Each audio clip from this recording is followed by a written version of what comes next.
About 3 years ago, only a couple of months after we got together, me and my boyfriend were planning to move out together and he had been viewing one-bedroom flats.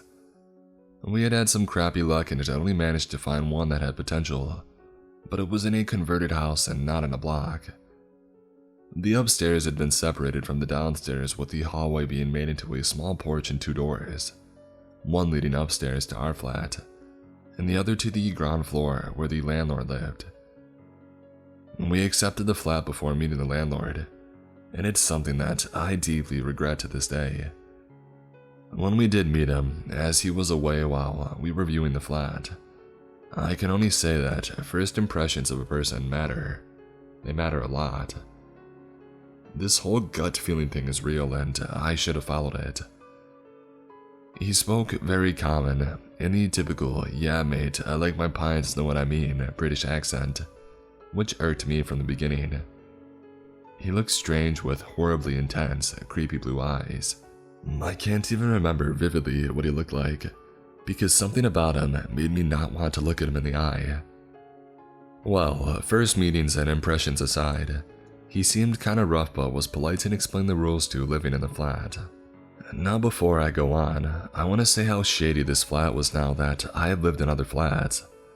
The electric meter was run by pound coins, and seemed to be considerably more expensive than what seemed normal. The landlord told us that he would come by monthly to collect the money that we put in. Keep in mind, we were only paying for electricity to run an upstairs of a small house, and it was costing us around $20 a week, the same amount my parents paid for their entire house in the same area. I can't remember how we paid for gas, but we didn't have a meter. The landlord also told us that we would be unable to have internet while we lived there, as it would involve making holes in the walls.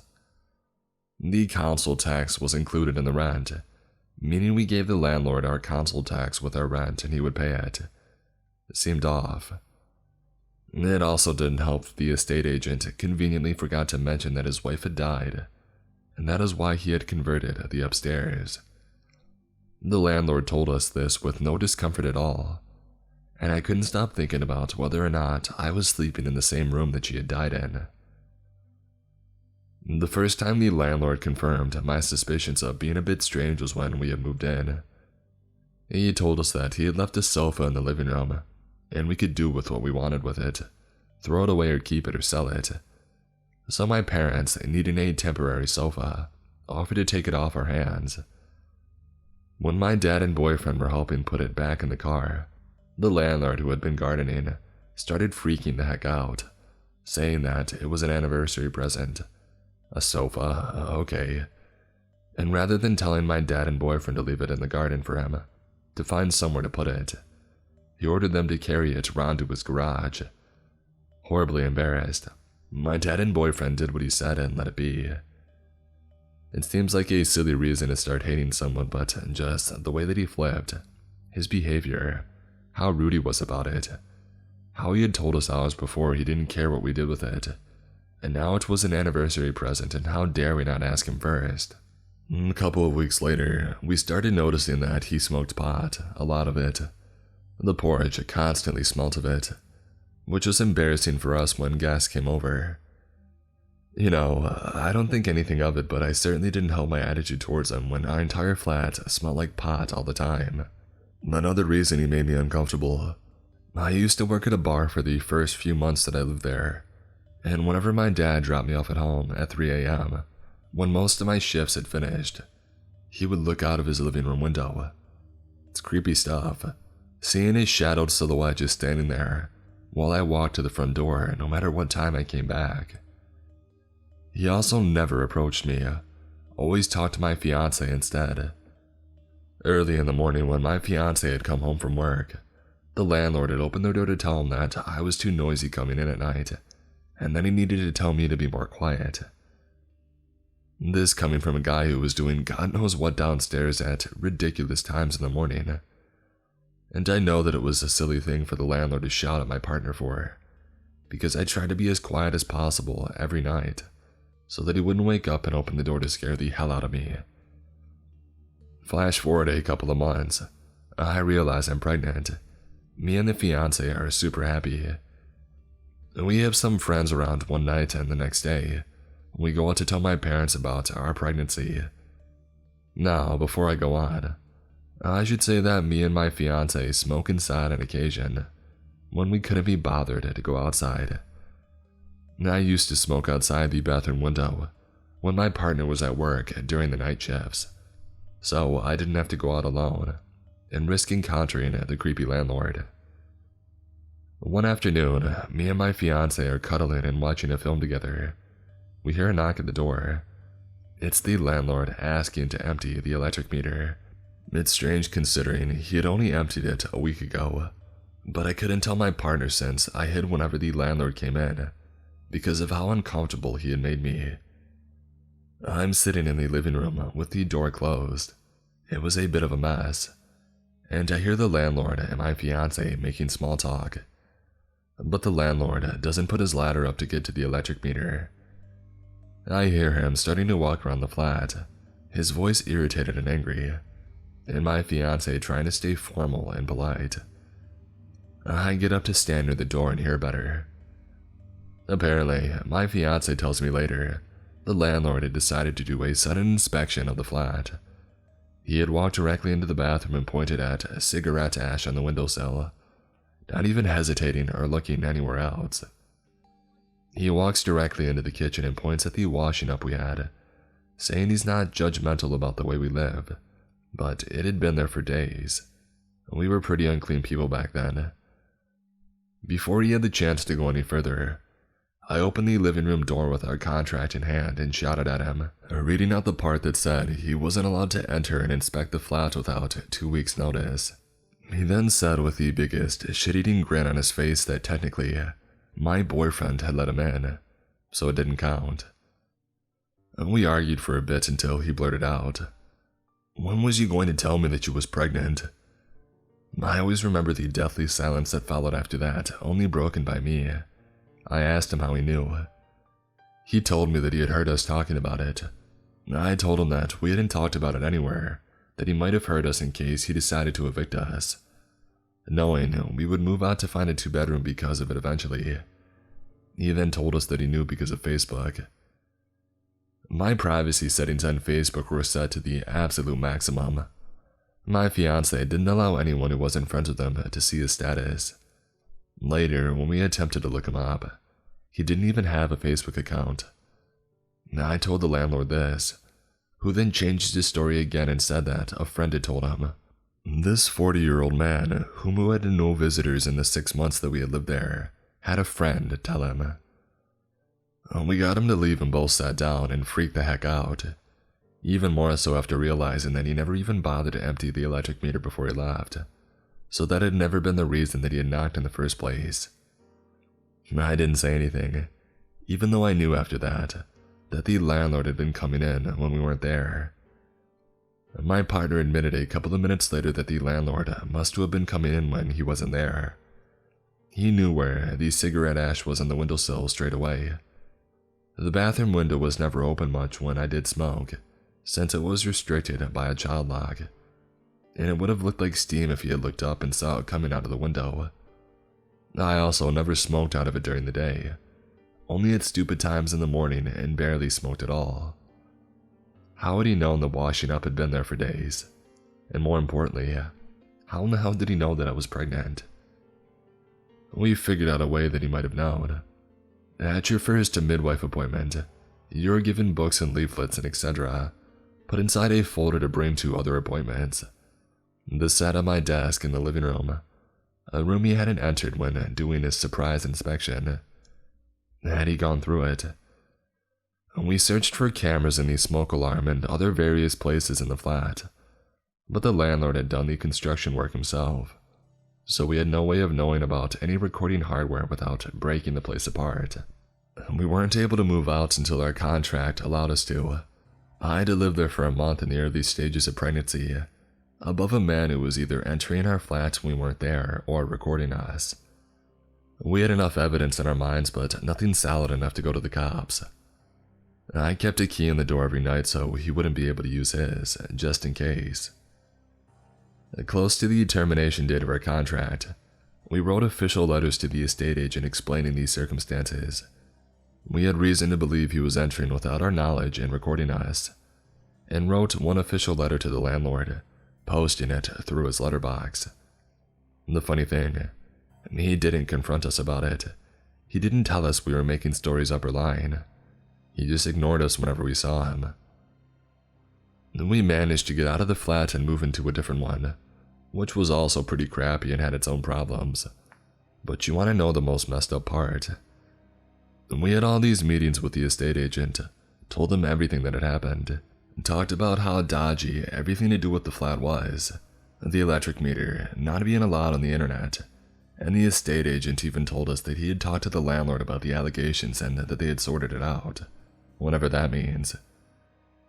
Once we had settled into the new flat, out of curiosity we looked online. The flat was listed under these same estate agents again. Knowing that this guy could have potentially been filming or monitoring his tenants, the estate agent still relisted the property. It scares me to this day, knowing that innocent couples like us could be moving in there, not knowing that the person below them could come and go as they please, and has no problem doing so, or could be filming them doing all sorts of things. I know this doesn't seem out there as other stories on here, but it's so real and so likely to happen to anyone that I figured it would be a good warning if anything. The most horrifying thing to me, to this day, is never knowing what was really going on, and if he hadn't confronted us, how long would we have lived there and not known our home had been violated while we weren't there? So, creepy landlord, who I'm still 90% sure to this day was filming me and my partner during the early stages of our relationship, when we were at it like rabbits. I'm not sorry if you saw my voluptuous arse or watched me take a dump.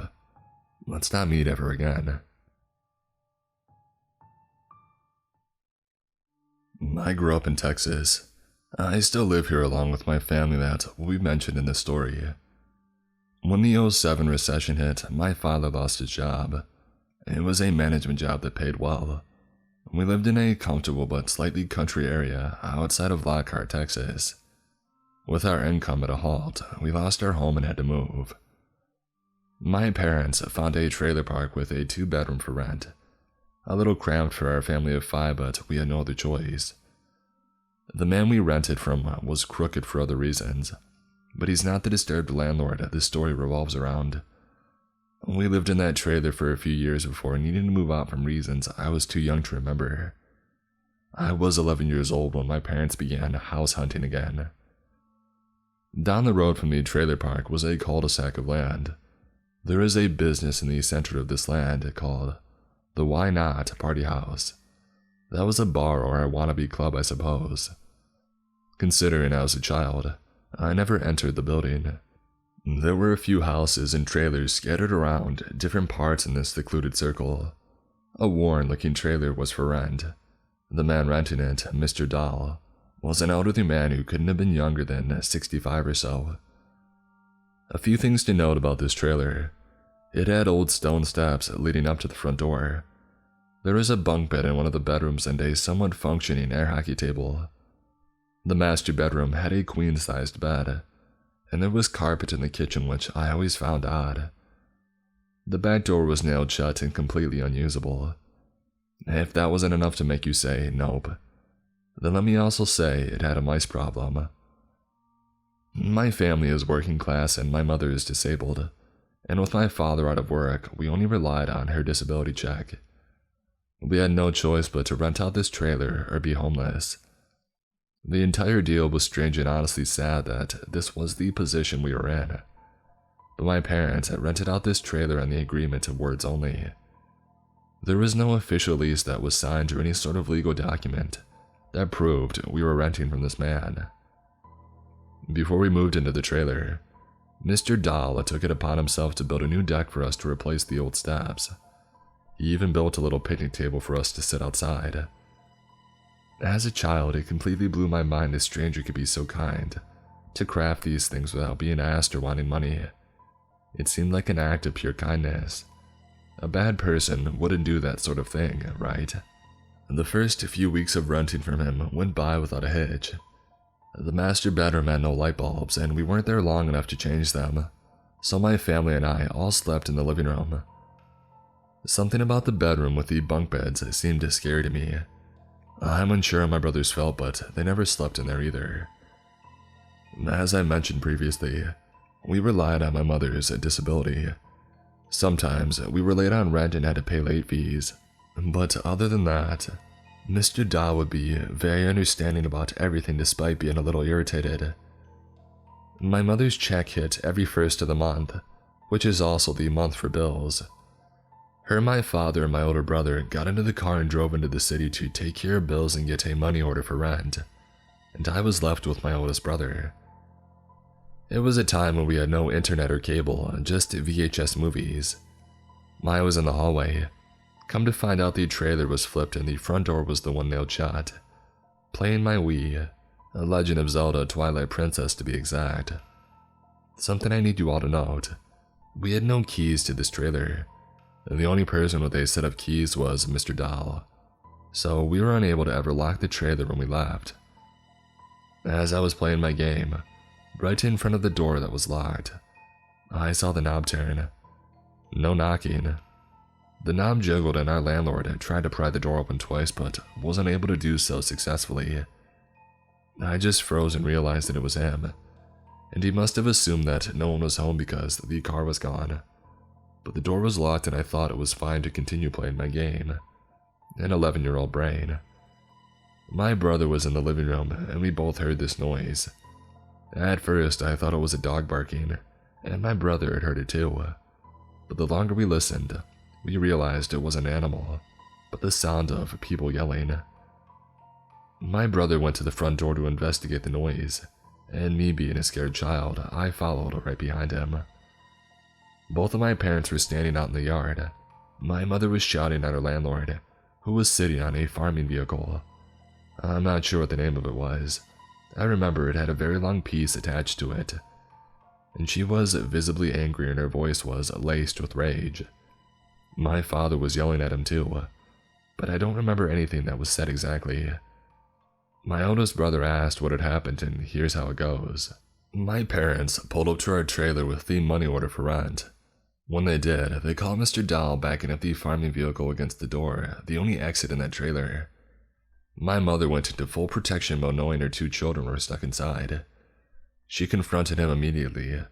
Luckily, he backed away from the door, but he was still operating this farm vehicle. I believe that she threatened him. They had an exchange of words and he whipped the vehicle around fast and aggressively close to my mother, that he almost hit her with it. My parents were bewildered about what they had just witnessed. They didn't know what to do, so they called the police. When the police showed up and my parents explained the situation, it was no use because we had no legal agreement of renting out the trailer. The officer shrugged it off and said there was nothing that they could do about it, or anything because no one was injured. Apparently, trapping 2 children inside a trailer that's a fire hazard isn't illegal. We only spent one last night in that trailer. We no longer felt safe there. We packed up as many things in our car as we could, but unfortunately didn't have the money to rent a moving truck for the rest of our furniture. We stored the belongings we took with us to my grandparents' house, and we rented a motel room. It was about a week later after this happened when we tried going back for the rest of our belongings. We wanted no confrontation with Mr. Dahl, so we showed up to the trailer at night. It was dark inside and the porch light was off.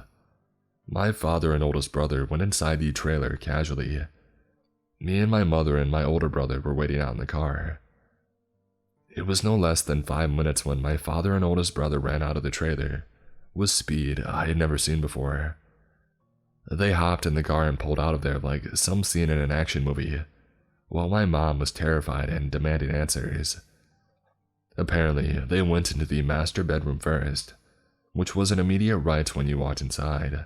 They were going to grab a box of paperwork that we had to leave behind when we left, and they noticed something lying in the bed.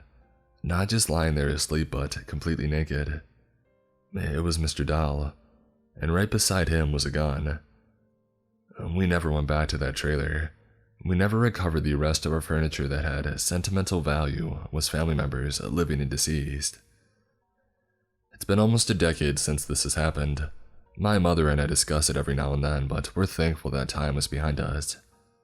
I can't help but wonder if all that abandoned furniture was the result of some other unfortunate family who had to leave everything behind, or had it taken from them forcefully.